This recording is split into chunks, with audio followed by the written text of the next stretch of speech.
আবারও ইসরায়েলকে হুমকি দিল ইরান। দেশটি জানিয়েছে তারা ইসরায়েলকে তাদের মতো করে যথাযথভাবে জবাব দেবে। এই হুঁশিয়ারি দিলেন ইরানের পররাষ্ট্র মন্ত্রণালয়ের মুখপাত্র ইসমাইল বাঘাই। ইসমাইল বাঘাই এমন সময়ে এই হুঁশিয়ারি দিলেন যখন বারবার আলোচনায় আসছে ইরানের অপারেশন ট্রু প্রমিস 3 এর কথা। 18 নভেম্বর ইরানের পররাষ্ট্র মন্ত্রণালয়ের মুখপাত্র বলেন, ইরানের বিরুদ্ধে ইহুদিবাদী শাসক গোষ্ঠীর সাম্প্রতিক হুমকি আন্তর্জাতিক আইনের পরিপন্থী এবং ইরান তার নিজস্ব উপায়ে এবং যথাযথভাবে এর জবাব দেবে। এদিকে ইসরায়েলের সঙ্গে চলমান উত্তেজনার মধ্যেই অত্যাধুনিক সব ড্রোন ও ক্ষেপণাস্ত্রের প্রদর্শনী করল ইরান। সম্প্রতি রাজধানী তেহরানে দেশটির অত্যাধুনিক সব ড্রোন ও ক্ষেপণাস্ত্রের প্রদর্শনী করা হয়। ইসরায়েলের সঙ্গে চলমান উত্তেজনার মধ্যে এমন প্রদর্শনী নেতানিয়াহু প্রশাসনের জন্য অনেকটা চাপের বলে মনে করছেন মধ্যপ্রাচ্য বিষয়ক বিশ্লেষকরা। দেশটির প্যারামিলিটারি রেভলিউশনারি গার্ড জানায়, এসব সমরাস্ত্রের মধ্যে এমন সব ক্ষেপণাস্ত্র ও ড্রোন রয়েছে যা সরাসরি ইসরায়েলি ভূখণ্ডে আঘাত হানতে সক্ষম।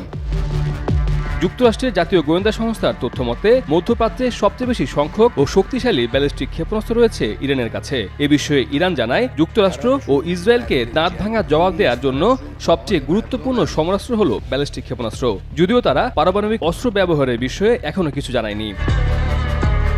ধারণা করা হচ্ছে ইসরায়েলের বিরুদ্ধে অপারেশন ট্রু প্রমিস 3 পরিচালনা করা হলে তা হতে পারে ইরানের আগের 2 দফা হামলার তুলনায় আরও ভয়াবহ, যা নেতানিয়াহু প্রশাসন অনুমানও করতে পারবে না।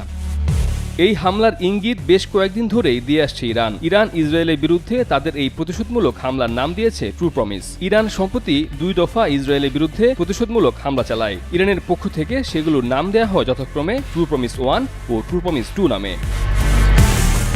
সম্প্রতি ইরানের ইসলামী বিপ্লবী গার্ড কর্পস IRGC এর সাবেক প্রধান কমান্ডার মেজর জেনারেল মোহসেন রেজাই জানান, ইরান ইসরায়েলের বিরুদ্ধে প্রতিশোধমূলক হামলার প্রস্তুতি নিচ্ছে। ইরানের কিছু সামরিক ঘাঁটিতে সাম্প্রতিক ইসরায়েলের বিমান হামলার কথা উল্লেখ করে সাবেক IRGC প্রধান কমান্ডার এবং এক্সপিডিয়েন্সি কাউন্সিলের বর্তমান সদস্য মোহসেন রেজাই বলেন, আমরা ট্রু প্রমিস 3 এর জন্য প্রস্তুতি নিচ্ছি।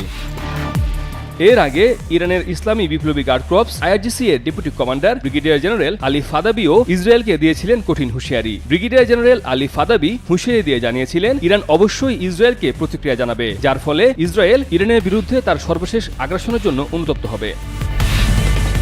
এরও আগে ইরানের ইসলামী বিপ্লবী গার্ড কর্পস IRGC এর প্রধান মেজর জেনারেল হোসেন সালামি বলেছিলেন, শত্রুদের মারাত্মক আঘাত করা হবে। ইরান যে কঠিন প্রতিশোধ নেবে তা নিয়ে কোনো সন্দেহ নেই। শত্রুরা আমাদের প্রতিশোধের জন্য অপেক্ষা করুন। আমরা শেষ পর্যন্ত যুদ্ধ করব।